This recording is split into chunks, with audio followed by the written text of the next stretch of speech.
Амралтын өдөр өглөөний хүрэлтээ авъя. Хоолоо өвтчих. Бүүч өдөр гадар явж байхдаа яг хүйтэн кола авсан. Тэгсэн чи яг өнөөдөр сэрүүлзээд яг хоолоо өвтөх чинь. Ойрд гэхдээ хоолоо амар сонио хурдан өвдөд идэг болсон. Тийм болохоор гэрт нөгөө жамцтай бас байгаа. Тийм чи өнөөдрөөс нэг 3 хоног залах хэрэгтэй. Жамцтай бас. Жамц юм цамц. Йоо. Жамц им чи цамц ин гэд түргэнлэг. Жамц юм цамц. Өнөөдөр манад зочин ирнэ. Тийм болохоор би арай илүү хүнс захиалсан байхгүй юу? Ер нь Бээжинд хичээлдэггүй ер нь Хятадд. Ингээд юм дэлгүүрүүд нь супермаркетууд нь баг бүгдээрээ шахуу хүргэлтийн үйлчлэгтэй байхгүй юу? Тэгээд том супермаркетууд бол хүргэлтийн үйлчлэгтэй. Тэгээд хамгийн ойрхон байгаа салбар дэлгүүрээсээ хүргээд өчтдөг. Харин бүр юм хотхон дотор байдаг жижиг дэлгүүрүүд хүртэл бас хүргэлтийн үйлчлэгтэй ихэвчлэн тэр нь аппликейшнээр биш зүгээр юм WeChat-аар ч юм уу те дэлгүүрийнхээ WeChat-аар ингээд хүргэлт хийгээд өчтдээ.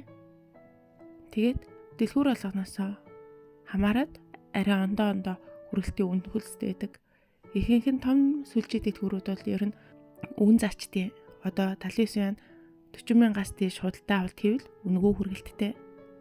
Тэгэд гэрийг ойрхон бол 30 минутын дотор жоохон хол бол цагийн дотор ч юм уу тийм хүргэлтээ хийчтэй. Тэгэд яг нэрлсэн үнээс нь доошоо хол нэг хүргэлтийн төлбөр аав шүү гэдэг чигтийн зарим нь нэг 7 яан 6 яан гэдэг нь 3000 орчим төгрөг аваад ингээ хүргээд өчтээ. Ер нь бол дэлгүүрийн хүргэлт айгүй амар юм билээ. Цаг зав хэмнэн энэ ч угаасаа хүний цаг зав хэмнэх хамгийн том зорилготой шүү дээ. Угаасаа тэр нь бол яг биелдгийн. Тэгэл яг гэртээ ингээл хоол хийж давс дуусчих ч юм уу тэгээд билетгээ унтраахад гарч болохгүй гэдэг. Тэгэл ингээд тэр үед бол дэлгүүртээ уцтал тэгэл авчруулчтэй. Тэгээ супермаркетууд өөрсдийн гэсэн юм аппликейшнтэй. Тэгээд тэрнгээрээ хүнс хүргэлтээ захиалцдаг. Гэрт аваад дээрээ аль эсвэл дэлгүүртээ нөө нэг бэлдээ тавьчаарай. Би одоо тэдэн минутаар очлоо гэдэг ингээд аппликейшнээрээ тэгээд ямар бараа ямар үнэтэй байгааг нь ер нь ингээд аппликейшнийхэн хөгжүүлэлт ер нь амар сайн байдгийн.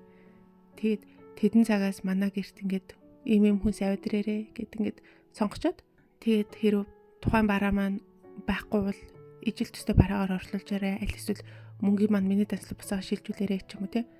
Би болохоор ихэвчлэн хүргэлтээ гэрийн үүдэн дээр тавьчаарай. Бити уцтаарай, бити хаалга тогшоорой гэтгчтэй. Надад нэг юм гинт за би завтай байсан ч гэртээ ажилтай байсан ч ажилгүй байсан ч гинт хаалга тогшох ч юм уу гинт уцтай урах жоохон тохгүй мэдрэмж төрүүлээд идэв. За манай зочид ирлээ. Манай нөгөө сайн найз юм дүүнэр ахгүй юу? Бээжинд эмнэлэгт үзүүлээгээд ирсэн. Тэгэд найз маань намайг дүүнрийг аваад явчаач гэдгээр нь. За гэтгээд эмнэлэгт үзүүлэнгээ Бээжинд аялж амарч байгаа юм. Шинэхэн танилцсан танил найзууд маань Төв аймагт мал дээр малчин хүмүүс. Тэгээд малчтын ажил барагдахгүй их амралт бага цаг зав бага байсан ч гэсэн бие үзүүлгээд шинжилгээ өгөх гээд тэгэл ах トゥ хамаатан сатантай малаа харуулаад тэгэл хөөхтөдөө бас харуулаад тэгэл хүрээд ирсэн нь юм байна. Уг нь айл нь хотод их сургуулаа бакалавра дүүргэсэн дээд боловсролтой хүмүүс ч гэсэн тэгээд буурлын буйнаа зарж өрн таран хийгээд яг өөртөө мал дээрээ гарыг гэсэн ийм шийдвэрээр өөртөө одоо ингээд мал дээрээ гараад амьдарч байгаа юм байна. Би гэхдээ өөрөө яг хотод төрж өссөн хотын одоо хунган иргэн ч гэсэн хөдөөний амьдралын талаар ер нь гайгүй мэднэ.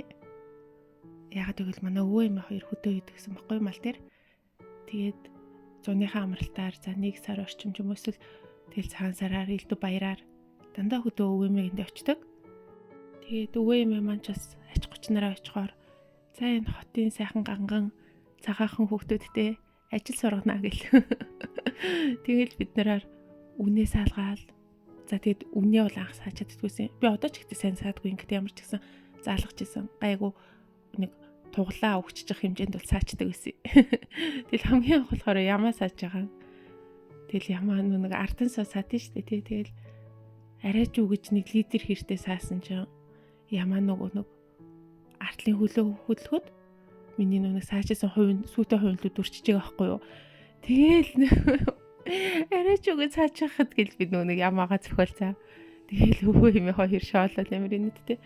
За тэгээл хонь маланд за худлаа ярих чинь хонь маланд явж үзээгөө. Зүгээр гэхдээ яг гэрээ ойролцоо аваад ирэхээр нэг туугаад хашаа хороонд нь бол оролцдیں۔ Тэгэл хашаагаа цэвэрлэн өөр ядаг үлээ. Арал эзгий хийхдээ ихч имэдэ туслана.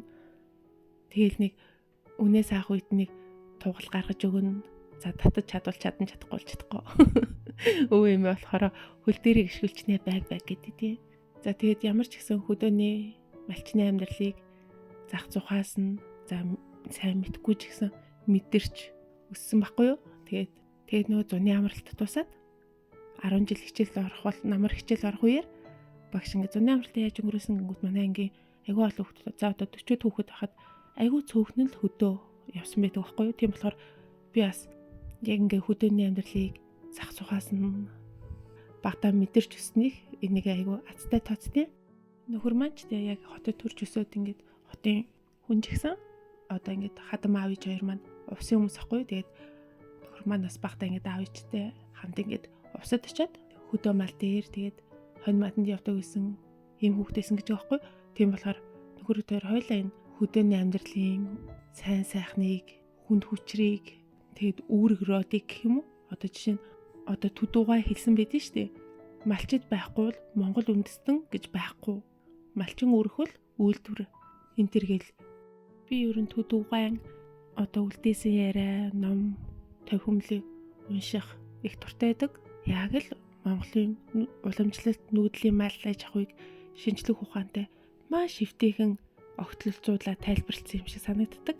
Тэгээд хэдийгээр манай гэр бүл яг одоо ингээд дэлхийн эдийн засаг болон техник технологиороо маш хүчтэй хөгжилтэй газар ажиллаж амьдарч одоо энтхийн хүмүүсээс дутчихгүйхэн шөхөл нийлүүлж алахыг хичээж сурч хөдөлмөрлөж байгаа ч гэсэн хөгжил гэдэг юм Монголын зүгээр л энгийн малчны амьдрал нүүдэлж аж ахуйд байд юм байна гэдгийг улам сайн ойлгож байгаа. За бай бай.